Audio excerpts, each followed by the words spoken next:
agonizante trayectoria, acarreando la muerte y la condenación, mas en Apocalipsis llegamos al período donde no habrá más condenación ni muerte.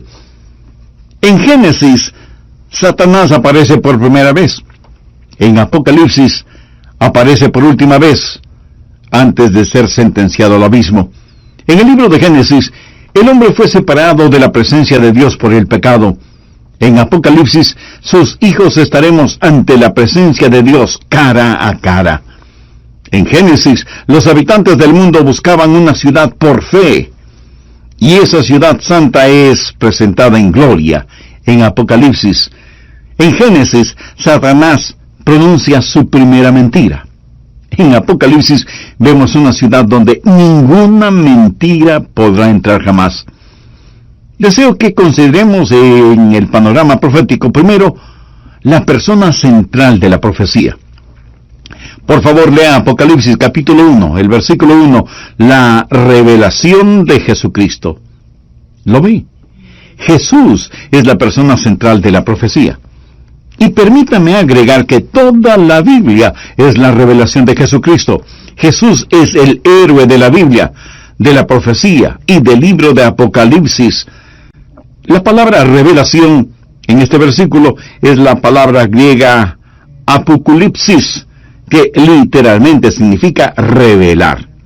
Es por ello que se llama el libro de Apocalipsis, el libro de la revelación de Jesucristo. La mejor ilustración de esta palabra Apocalipsis podría ser la ceremonia que se lleva a cabo para dedicar un monumento o una estatua. El día de la ceremonia, esa estatua o pintura está tapada, cubierta. Todos los funcionarios importantes están presentes y hay una gran muchedumbre, mas en el momento apropiado, el manto o velo es removido para revelar ante todos esa obra de arte.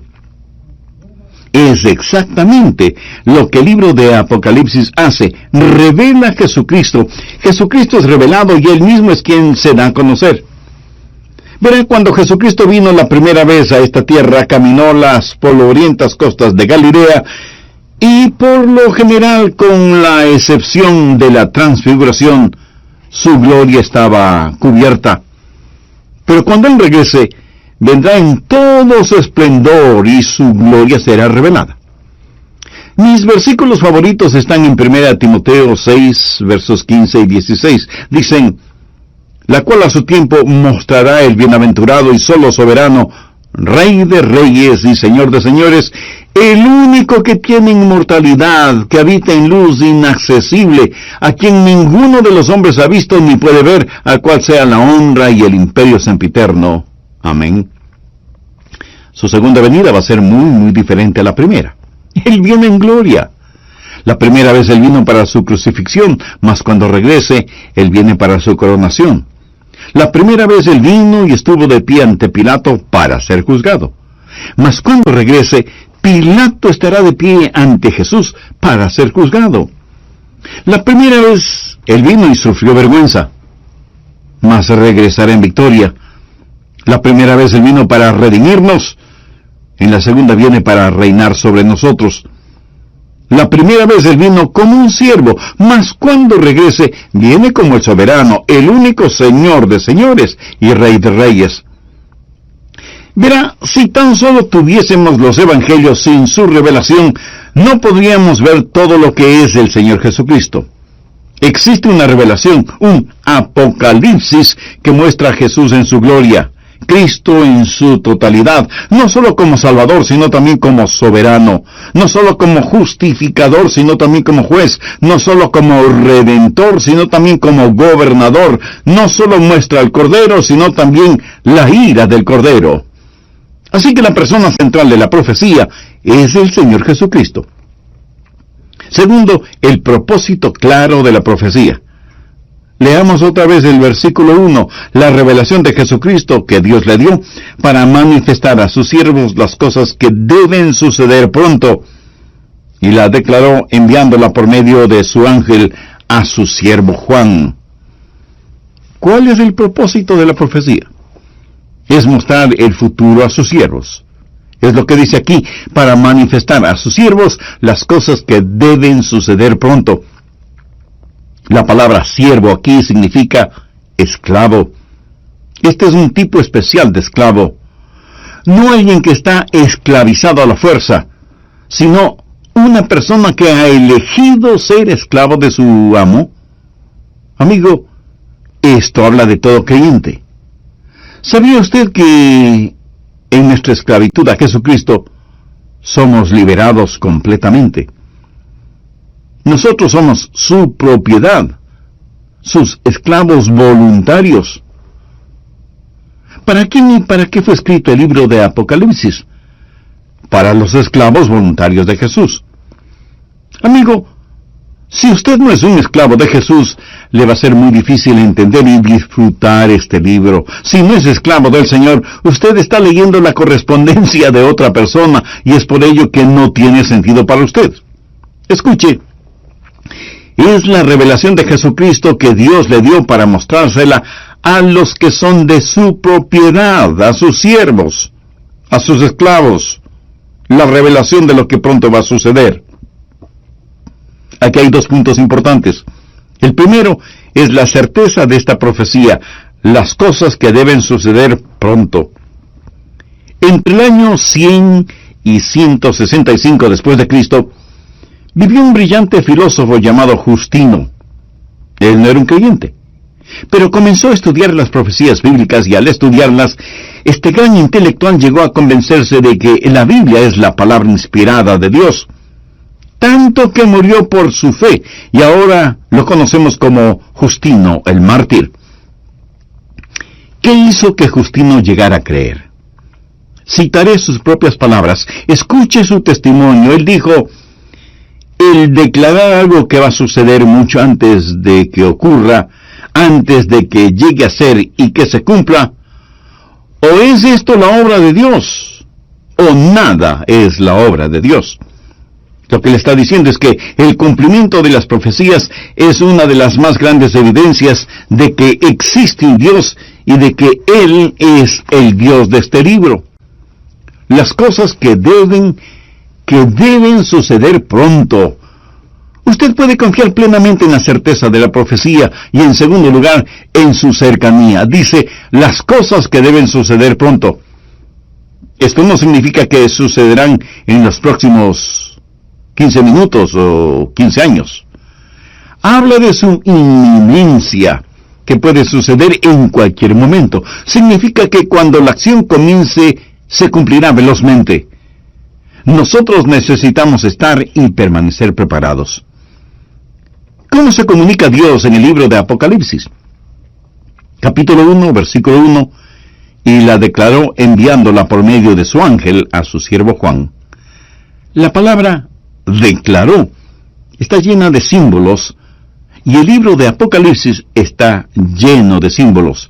Por ejemplo, la palabra langostas es un símbolo que representa a los demonios. No son las langostas en el sentido real de la palabra, mas las langostas son una ilustración de cómo estos espíritus satánicos vuelan por la tierra, no alimentándose de árboles, ni de pasto verde, ni de hojas, sino de las almas de los hombres. En Apocalipsis al diablo se le llama el gran dragón escarlata, con una cola tan larga que arrastró la tercera parte de las estrellas del cielo. Esas estrellas representan los espíritus de demonios, los ángeles caídos. Apocalipsis está lleno de símbolos y representaciones. Cuando alguien me pregunta, pastor, ¿usted interpreta la Biblia simbólicamente o literalmente? Mi respuesta es, sí. Si es un símbolo, se interpreta como un símbolo. Pero, amigo, una vez que ese símbolo es interpretado, usted literalmente lo cree. Si la Biblia llama a Satanás el gran dragón escarlata, feroz y cruel, ese título es un símbolo de una persona real. Usted no dice, bueno, es solo un símbolo, no existe el diablo. No. De hecho, pregúntese, ¿qué representa ese símbolo? Y después de interpretarlo correctamente, lo cree literalmente. La interpretación simbólica de la Biblia no desecha la creencia literal, y Dios comunica estas profecías verdaderas maravillas, y en especial el libro de Apocalipsis, para mostrar a sus siervos el futuro. ¡Gloria a Dios! Nosotros somos los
únicos que sabemos.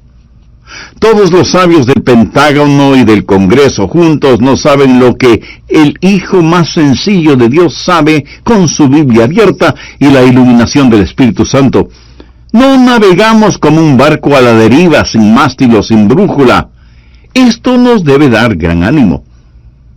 Hemos hablado de la persona central de la profecía, que es el Señor Jesús, y del propósito claro de la profecía, mostrarnos el futuro. Tercero, la promesa consoladora de la profecía. Apocalipsis 1, versos 2 y 3, que ha dado testimonio de la palabra de Dios y del testimonio de Jesucristo de todas las cosas que ha visto. Ahora escuche la promesa. Bienaventurado el que lee y los que oyen las palabras de esta profecía y guardan las cosas en ella escritas, porque el tiempo está cerca. ¿Cuál es la promesa consoladora? Bueno, tenemos algo llamado la palabra de Dios. No es la palabra de los hombres, es la palabra de Dios. Y si usted la estudia, será bendecido. Versículo 3. Bienaventurado el que lee. Hay una bendición especial cuando estudiamos la profecía. Sé que hay quienes recomiendan, manténganse alejados de la profecía. ¿Por qué? Si Dios bendice a los que la leen, usted necesita leer este libro y éste le bendecirá aun cuando no lo entienda. Familiarícese con el libro de Apocalipsis. Le confirmará que existe un Dios soberano que controla todo este universo. ¿Está usted leyendo la palabra de Dios y en especial Apocalipsis? Bienaventurado el que lee. Pero no solo la lea, sino también óigala. Bienaventurado el que lee y los que oyen las palabras de esta profecía. La palabra oyen literalmente significa velar, estar alerta. La doctrina profética y el deber práctico van siempre entrelazados. Yo no tengo mucha paciencia con la gente que siempre quiere estudiar Apocalipsis y profecía en general, pero no aman a Jesús y no aman a las almas perdidas. Usted debe leerla y también guardarla. Mas si usted la lee, la oye, la guarda, la estudia y la ama, entonces esto le será de gran bendición. Cuarto, la certeza de la profecía de este libro. Versículo 3. Bienaventurado el que lee y los que oyen las palabras de esta profecía y guardan las cosas en ella escritas, porque el tiempo está cerca. Es decir, que puede suceder en un momento. De un momento a otro. Es inminente. Juan escribió esto hace más de 2000 años, y si estaba cercana su venida en aquella época, y si la estaba, Jesús podía haber regresado cuando Juan y los apóstoles lo estaban esperando. ¿Cuánto más cercanos estamos nosotros al regreso de Jesucristo? No hay ninguna señal que necesite cumplirse antes de la segunda venida. Él puede llegar en cualquier momento. Ya vemos el comienzo de pesares, los inicios de la tribulación. Estos eventos vislumbran los que están por venir y nos advierten de cuán cercano está el regreso de Cristo. Por ejemplo, permítame mencionar 6 señales que esta generación está viendo. Primero, el regreso de Israel a su tierra.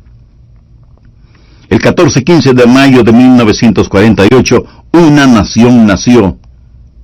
Creo que es lo que la Biblia habla en Mateo capítulo 24, empezando en el versículo 32, al hablar de los brotes de la higuera. El doctor John Walbert del Seminario Teológico de Dallas dijo: el establecimiento de Israel en su tierra antigua, situada como fue profetizado para el fin de los tiempos, es la señal principal para el advenimiento cercano de Cristo. Nosotros, los de Edad Media, lo hemos presenciado. Segundo, el surgimiento de Rusia a la prominencia. Esto es profetizado en Ezequiel 38 y 39, habla de un poderoso ejército compuesto de muchos pueblos que vendrá de las regiones del norte contra el pueblo de Dios. Después del retorno de Israel a su tierra, Rusia los atacará. Ezequiel 38, versos 15 y 16, creo que habla de Rusia y dice: vendrá de tu lugar, de las regiones del norte, tú y muchos pueblos contigo, todos ellos a caballo, gran multitud y poderoso ejército, y subirás contra mi pueblo Israel, como nublado para cubrir la tierra, será al cabo de los días. Algo que ocurrió en la guerra con Irak fue que Rusia tuvo una presencia grande y fuerte en el Medio Oriente, que no había poseído anteriormente. Usted me dirá: pastor, pero Rusia no es lo que solía ser. Amigo, permítame decirle que Rusia vive al borde de la desesperación.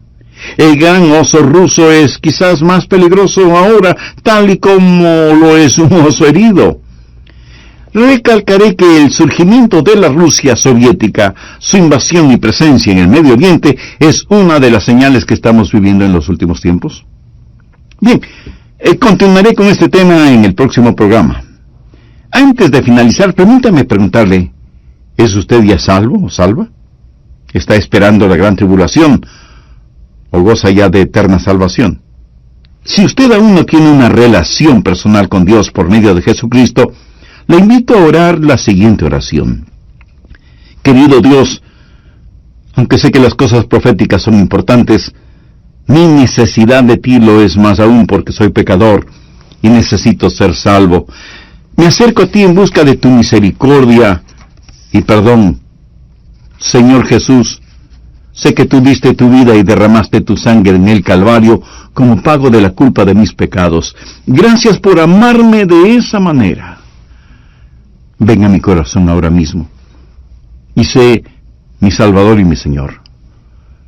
Perdóname, sálvame, sáname. Cristo saldrá de un imperio romano reconstituido, refederado, y creemos que Él puede estar vivo hoy en alguna parte de la tierra. Esto confirma el tercer punto profético, que es el renacimiento del imperio romano. Cuarto, el surgimiento de las fuerzas demoníacas del ocultismo están siendo desatadas ya sobre la tierra. 1 Timoteo capítulo 4, versículo 1.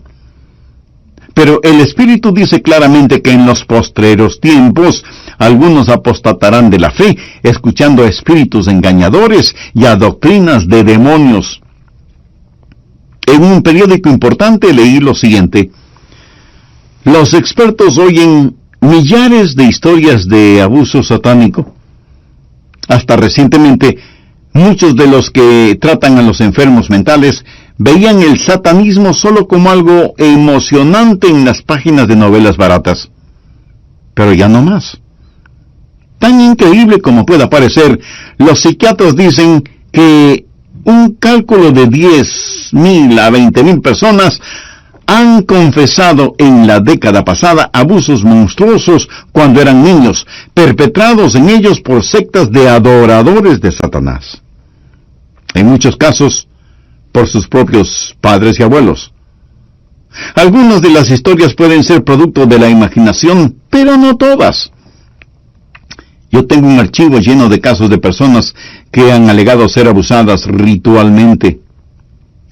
Declara el Dr. Karl Ransky, director del Instituto de Humanidades de la Universidad de Denver y autor de Painted Black, Pintado de Negro, que explora el crecimiento de actividad satánica en los Estados Unidos. Estamos viendo en los últimos tiempos un avivamiento del ocultismo. ¿Por qué? Apocalipsis 12:12.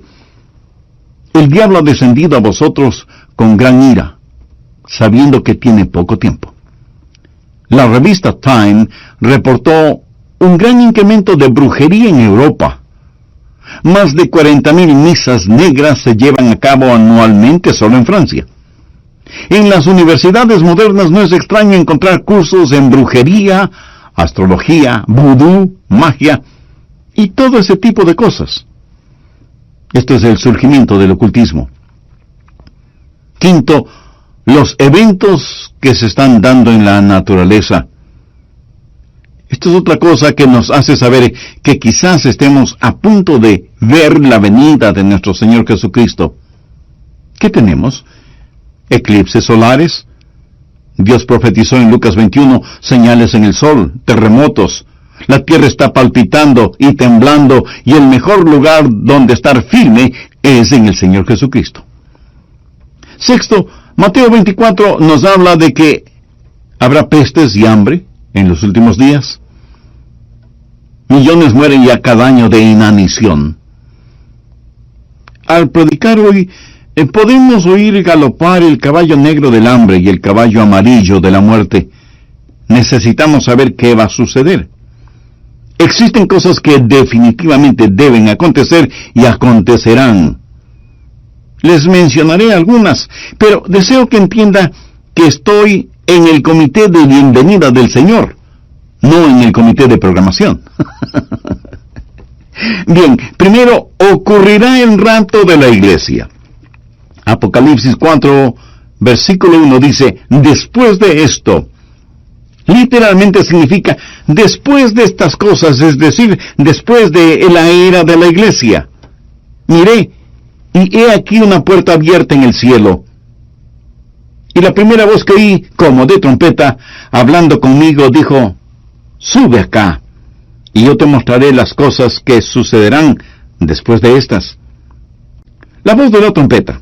Jesús viene con trompeta, lo enseña 1 Corintios 15:52 y 1 Tesalonicenses 4:16.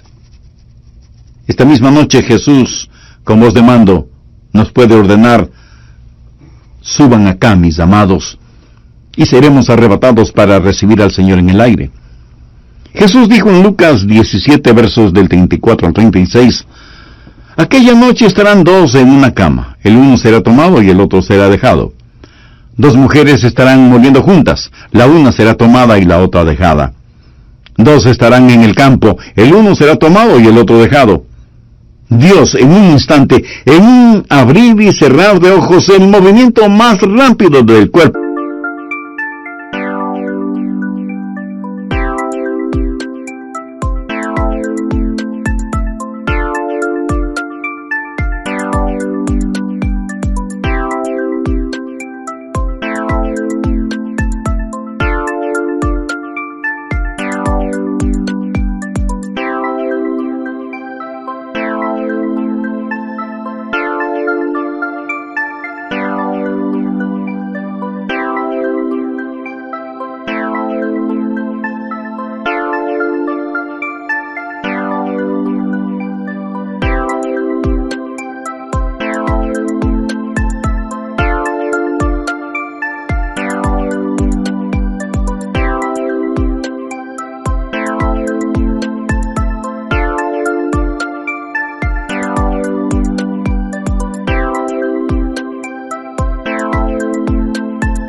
humano, al sonar de la trompeta, arrebatará los suyos.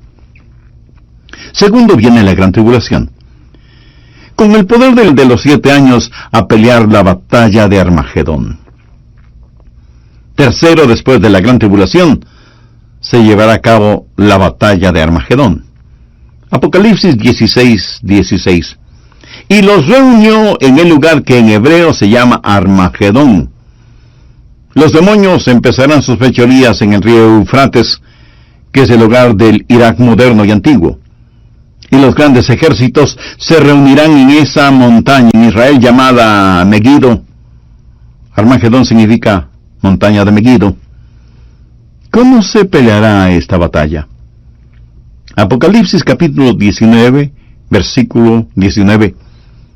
Y vi a la bestia, es decir, al anticristo, a los reyes de la tierra y a sus ejércitos, reunidos para guerrear contra el que montaba el caballo, se refiere a Jesús, y contra su ejército.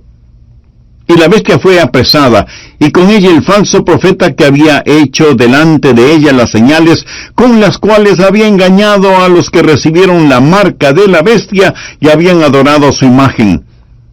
Estos dos fueron lanzados vivos dentro de un lago de fuego que arde con azufre. Ahora preste atención al versículo 21. Y los demás fueron muertos por la espada que salía de la boca del que montaba el caballo. Bueno, esta debe ser una espada poderosa para poder matar a tanta gente. ¿De qué espada habla?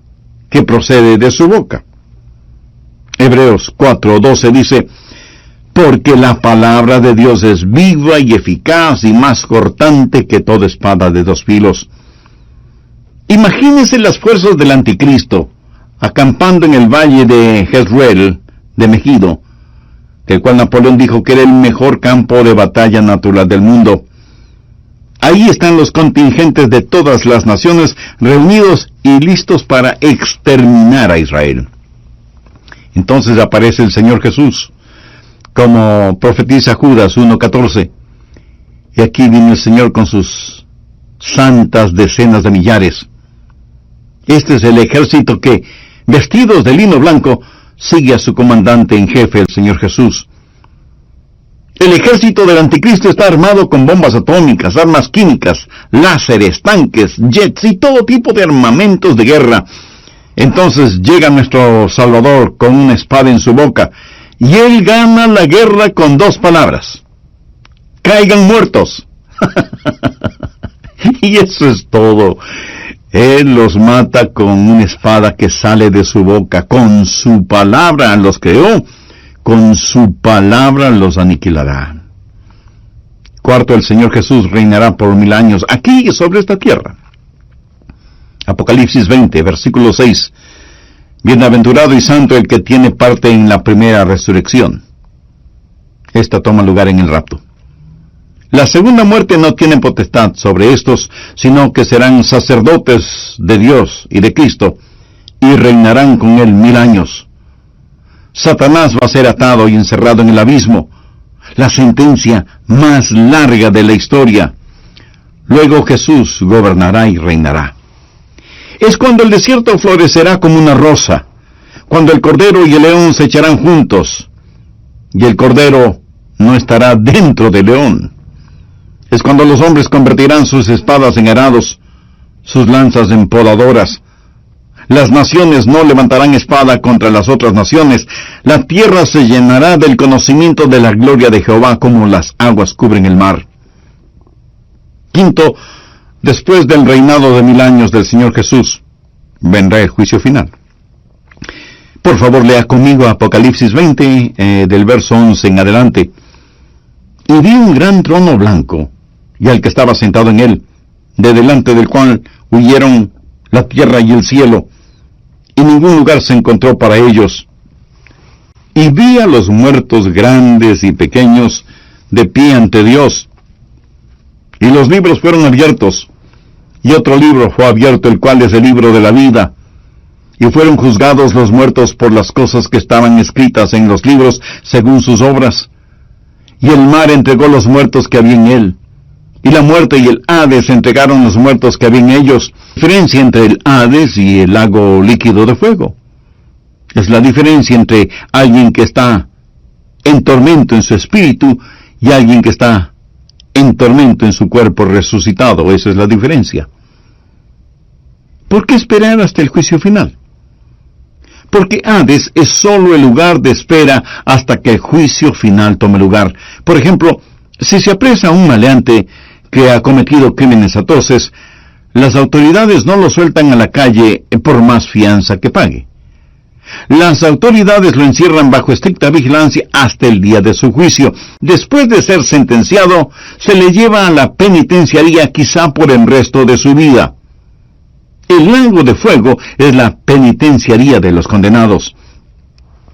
Los que mueren sin recibir a Cristo como su Salvador, al morir van primero al lugar llamado Hades, para posteriormente ser sacados del Hades e ir al juicio final. Y la muerte y el Hades entregaron los muertos que había en ellos. La muerte tiene el cuerpo, el Hades tiene el alma. La sepultura entrega el cuerpo, el Hades entrega el espíritu para ser juzgados, condenados y lanzados al lago de fuego. ¿Por qué Dios no los juzga ahora? Mi amigo, porque la lista no está aún completa. Espero que Hugh Hefner, el magnate del imperio Playboy, se salve. Pero si no se salva, no solo lo que él hace será juzgado, sino también su influencia, que continúa y continúa sobre otros. Él corrompió a alguien que corrompió a alguien que corrompió a alguien, y así sucesivamente. Y no es hasta que el último punto, en la última frase del último párrafo, del último capítulo, del último libro, se ha puesto que toda la evidencia estará recopilada. Entonces Dios juzgará y será el juicio final. Apocalipsis 21, versículos 7 y 8. El que venciere heredará todas las cosas, y yo seré su Dios, y él será mi hijo. Pero los cobardes e incrédulos, los abominables y homicidas, los fornicarios y hechiceros, los idólatras y todos los mentirosos tendrán su parte en el lago que arde con fuego y azufre, que es la muerte segunda. Sexto, para los creyentes habrá un nuevo cielo y una nueva tierra. Apocalipsis 21:1. Vi un cielo nuevo y una tierra nueva, porque el primer cielo y la primera tierra pasaron, y el mar ya no existía más. Si usted es un incrédulo, acabará en el lago de fuego. Si usted es un creyente, le espera un cielo nuevo y una tierra nueva. Creo con todo mi ser lo que les predico y espero que usted también lo crea. Tal vez no tenga cada detalle correctamente, pero le puedo afirmar esto, mi amigo. Hay una vida por vivir, hay una muerte por morir, hay un juicio al cual comparecer, hay una eternidad por pasar en algún lugar. Permítame hacerle una pregunta. Cuando el sol se ponga negro, cuando la luna cuelgue en el cielo como un coágulo de sangre, cuando las sepulturas vomiten a los cuerpos de los no creyentes, cuando las montañas se desmoronen, cuando las naciones tambaleen, cuando los cimientos de la tierra sean sacudidos y los cielos se abran y Jesús regrese con sus santos de todos los siglos lavados en su sangre, ¿dónde estará su alma, mi estimado amigo, mi estimada amiga? Dios le está permitiendo escuchar este mensaje para darle la oportunidad de entregarse a Jesucristo.